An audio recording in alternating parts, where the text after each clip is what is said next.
Not everything you do is personality. Some things are survival. What if I told you that some of the things you do every day and consider totally normal may actually be silent signs of emotional trauma? We are not talking about something obvious or dramatic, but about subtle, almost invisible behaviors that shape your decisions, your relationships, and even the way you see yourself. Maybe you apologize too much, have a hard time saying no, or feel awkward anxiety in simple situations. Perhaps they live in a state of hypervigilance without realizing it, or carry excessive guilt that they don't even know where it came from. All of this may seem like just your way of being. But what if they are unconscious patterns that your body has created to protect you at some point in your life? The truth is that the Bodhi's responses do not forget. Even when the mind moves forward, the body continues to react as if certain threats still exist. And this can lead to self-sabotage, emotional dependence, fear of rejection, and a huge difficulty in dealing with your own emotions without you realizing that you are stuck in this cycle. But here's the good news: when you understand what's behind these behaviors, you begin to regain control. And that's exactly what you're going to find out now. Throughout this video, you'll identify signs that you may never have associated with trauma and, more importantly, you'll begin to see real paths to change. You know those things you do automatically, without even questioning? Like avoiding conflict at any cost, blaming yourself for everything, or feeling a strange squeeze for no clear reason. What seems normal is often actually a response of the body to old experiences. The problem is that, as this is repeated, it becomes a standard and we start to think that it's just my way. The point here is not to dramatize everything or to label each behavior as emotional trauma. But understand that certain unconscious patterns don't come out of nowhere. They are built up over time, often as forms of protection. But what once protected you?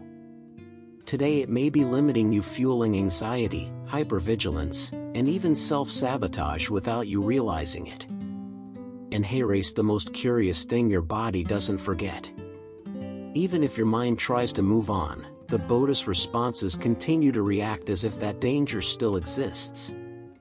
That's why small everyday situations can generate intense reactions, fear of rejection, or difficulty regulating emotions. And that's exactly what we're going to dive into now. Do you know when someone only slightly changes their tone of voice and, suddenly, their whole body goes on alert? The heart races, the breathing changes, and there is that feeling of threat, even though rationally you know that it's no big deal. This is more common than it seems and may be linked to emotional trauma. It's not freshness or exaggeration, it's responses of the body reacting to memories that were recorded back then. This type of reaction is often linked to hypervigilance, a state in which the brain is constantly looking for signs of danger. It's as if your internal system is always in high alert mode, interpreting any change as a possible risk. And then anxiety comes in, which amplifies everything: a different look, a silence, a sigh. Everything gains a greater weight than it really has. In practice, this can lead you to react intensely or even to close yourself off completely, without fully understanding why. A simple exercise to start changing this is to pause and name what you are feeling. Okay, this is fear, not real danger. Working on emotional regulation little by little helps to reprogram these responses, but calm down. This is just the beginning, because there is a very common behavior that usually comes right after. You know that person who apologizes for everything? Even when someone bumps into her, she lets out an almost automatic sorry. It may seem like just education, but it's often linked to an unconscious pattern coming from emotional trauma. It's as if, deep down, there is the constant feeling of being annoying, making mistakes, or being too much for others.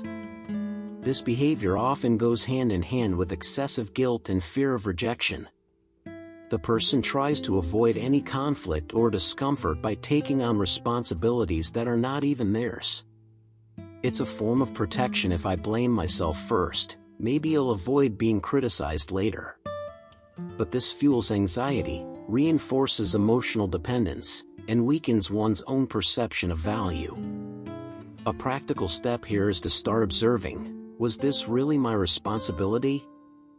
Hold the impulse to apologize automatically and replace it with something more conscious, such as a simple thank you for your patience. It seems small, but it already changes the pattern. Gradually, you train your emotional regulation because the next behavior also revolves around it. And it may be more present in your life than you think. If you've ever said yes meaning no, welcome to the club. It's fuller than it looks. This difficulty in imposing limits is rarely just goodwill. It often comes from an emotional trauma where pleasing was a way to avoid conflict, rejection, or even punishment. Over time, this becomes an unconscious pattern you adapt to others. And he leaves himself aside. Behind this, there is usually fear of rejection, emotional dependence, and that uncomfortable feeling that if you deny something, you will disappoint someone. Anxiety kicks in, and your body reacts as if a simple no is a real threat. Look how powerful the body's responses are: sweaty hands, racing heart. All because of a limit that should be natural. A practical way is to start small. Instead of a direct no, try phrases like, "I can't do it now," or "I need to think before I answer." This already breaks the automatic cycle. Working on emotional regulation here is essential, because setting boundaries isn't about pushing people away, it's about respecting yourself. And curious. Those who can't say no usually also do something else that is very common, and that seems harmless, but it's not so much. Have you ever noticed how there are days when you can't just relax? Even when everything is seemingly calm, your mind keeps scanning the environment, analyzing every detail, as if something could go wrong at any moment. This is the so-called hypervigilance, a classic state of those who have gone through some kind of emotional trauma, where the body learns to never let its guard down. The most curious thing is that this happens almost without you realizing it. You read messages trying to interpret the tone, you pay too much attention to people's expressions, you anticipate problems that didn't even happen. And this feeds anxiety. These are responses of the body that have been conditioned to detect danger, even when it is no longer present. It's tiring, right? It's like living with a radar on 24 hours a day. A practical way to start reducing this is to intentionally bring your attention to the present. Simple emotional regulation techniques, such as focusing on your breath or naming 5 things you see around, help to turn off this alert mode little by little. It doesn't solve everything at once, of course. But it already creates space for you to realize something important. Sometimes, the problem isn't the world outside, it's how you've learned to protect yourself from it. Do you know when something bothers you, but you immediately think, "Oh, it wasn't even that serious," or "there are people going through worse"? It sounds like maturity, but it's often just another unconscious pattern linked to emotional trauma.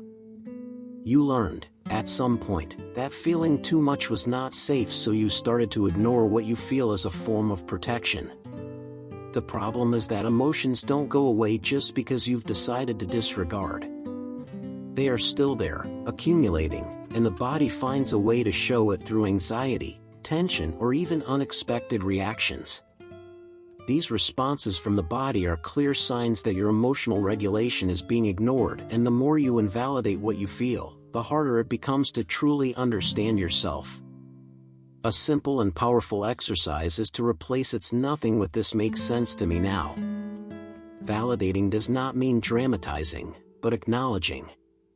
You can even write down what you're feeling or say it out loud. It sounds strange, but it helps a lot. Because when you start to hear yourself, he realizes that there is something even more challenging ahead: accepting help. There are people who do everything for others, but when they need help, locks.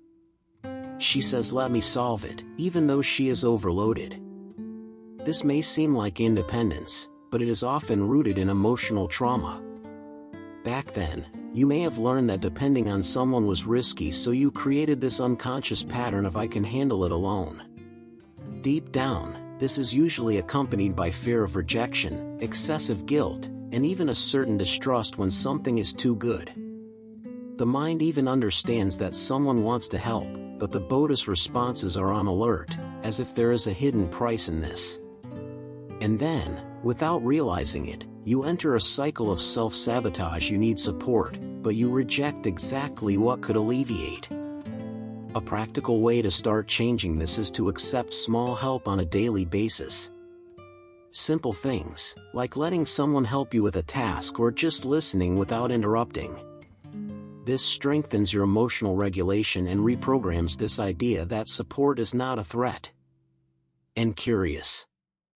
Those who have difficulty receiving often also carry a silent weight that should not be theirs.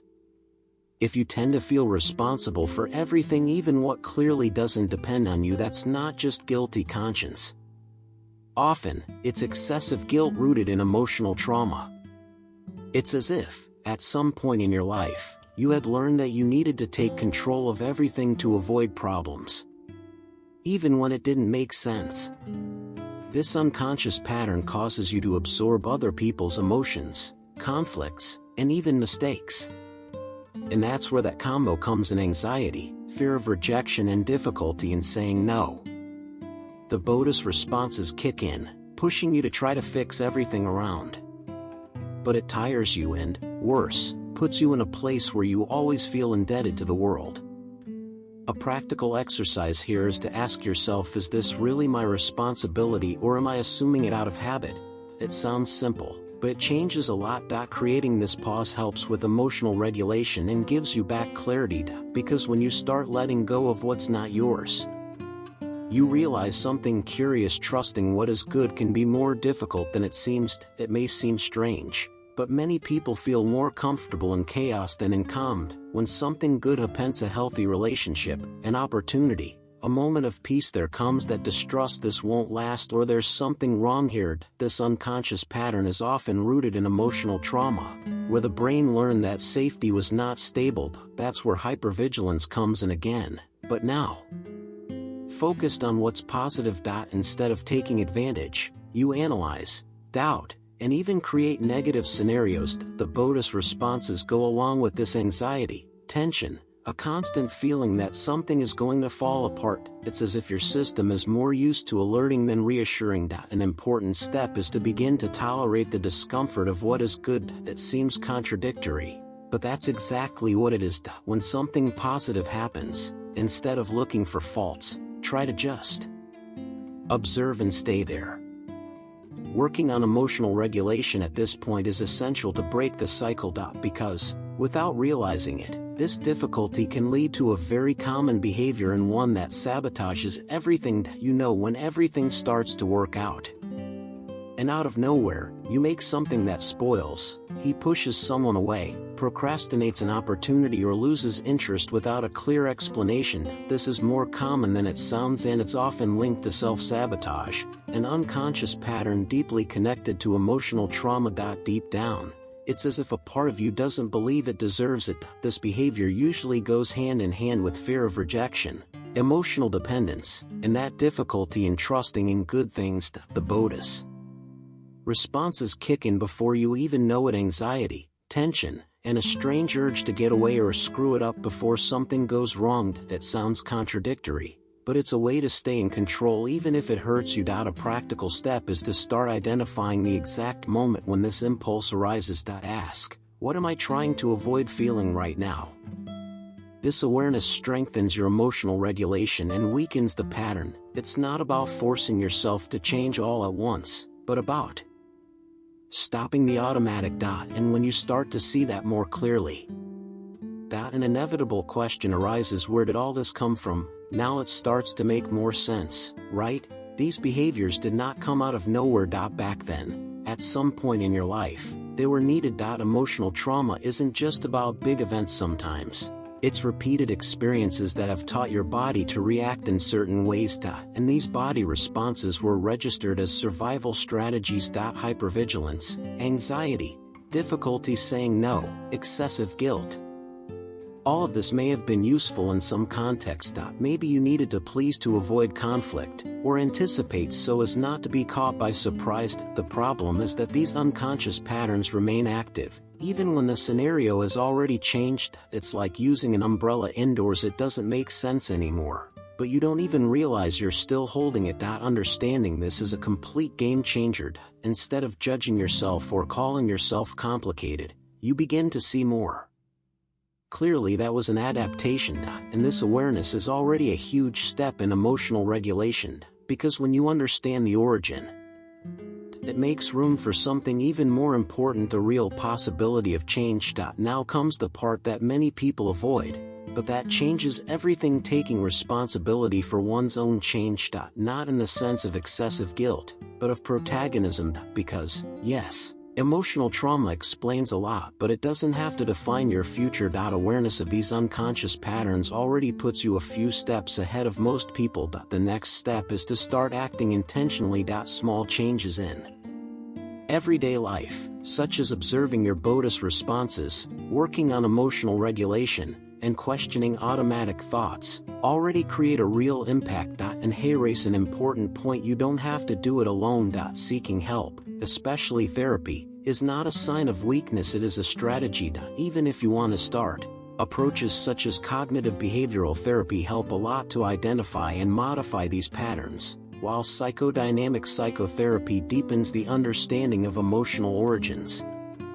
There is no single path, but there is a beginning, and it can be now. Because, at the end of the day, understanding is important, but transforming is what really changes your life. Now tell me honestly, how many of these behaviors have you recognized in yourself, and more importantly, how many of them have you been treating as normal until today? Do you notice how, little by little, these unconscious patterns are shaping your life without you realizing it? If there's one thing you can take away from here, it's this: your body responses make sense if they've been learned, but what has been learned can also be transformed. The question is, will you continue to react on automatic, or will you actually start to take control of your emotional regulation?